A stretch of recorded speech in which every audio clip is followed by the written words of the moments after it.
গাজার মানুষদের জন্য হৃদয় কাঁদছে সব মানুষের। ফিলিস্তিনের ওপর ইসরায়েলের এমন গণহত্যা নাড়িয়ে দিয়েছে গোটা বিশ্বকে। ইসরায়েলের এমন বর্বরতা নিয়ে সামাজিক যোগাযোগ মাধ্যমেও চলছে সমালোচনার ঝড়। সাধারণ মানুষের সঙ্গে তারকারাও সরব রয়েছেন সোশ্যাল মিডিয়াতে। দর্শক, আরও জানাচ্ছেন সুমনা সুমি। কেউ মারা যাচ্ছেন বারুদের গন্ধে দম বন্ধ হয়ে, কেউ আবার বোমার আঘাত দিয়ে টুকরো টুকরো। কারো মাথা খুঁজে পাওয়া যাচ্ছে তো কারো শরীর মাংসের কিমা হয়ে ছড়িয়ে আছে। আবার কেউ গোলা বারুদের সঙ্গে উড়ে যাচ্ছেন আকাশে। যার সবকিছুই ঘটছে ফিলিস্তিনে। ইসরায়েলি হামলায় এখন প্রায় নিশ্চিহ্নের পথে দেশটির রাফা ও গাজা। বলতে গেলে সেখানে শুধু মানুষ নয়, কোনো প্রাণেরই জীবিত থাকা সম্ভব নয়। তারপরও জীবন্ত নরকে পরিণত হওয়া নিজ মাতৃভূমিতে টিকে থাকতে এখনো অনেক ফিলিস্তিনি খাবার, পানি, আলো বাতাস ছাড়াই টিকে আছেন নিজেদের ভূমিতে। এবার অসহায় এই ফিলিস্তিনিদের পাশে দাঁড়ালেন দেশের তারকারা।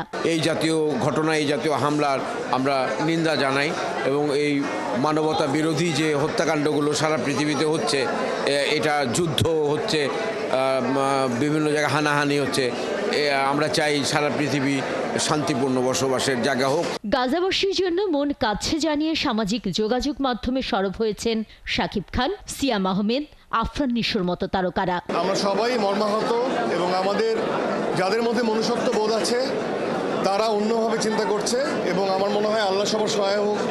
যার অবস্থান থেকে আমার মনে হয় এটা আমরা তীব্র নিন্দা জানাই।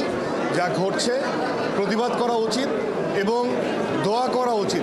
দেশের শীর্ষ নায়ক শাকিব খান সামাজিক যোগাযোগ মাধ্যমে জানান, গাজা শুধু একটি ভৌগোলিক নাম নয়, এটি যেন আজ নির্যাতিত মানুষের প্রতীক। তিনি তাদের পাশে আছেন ভালোবাসা, সংহতি আর শান্তির প্রত্যাশায়। মানবিক জায়গা থেকে তো অবশ্যই একটা একাত্মতা প্রকাশ করি এবং নিজ নিজ জায়গা থেকে আমরা কি করব, এভাবে বিশ্বকে জানান দিব যে হ্যাঁ, আমরা এই রকম নৃশংসতা চাই না। নিষ্পাপ শিশুগুলোকে মারা হচ্ছে, প্লিজ আপনারা এগুলো বন্ধ করেন।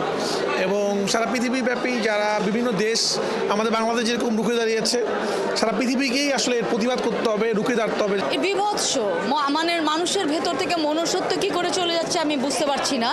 আর এই শতাব্দীতে এসে মানুষ যদি মনুষ্যত্বের মূল্য না দেয়, মানুষ মানুষকে ভালো না বাসে, তাহলে আসলে কোনো কিছু বলবার থাকে না।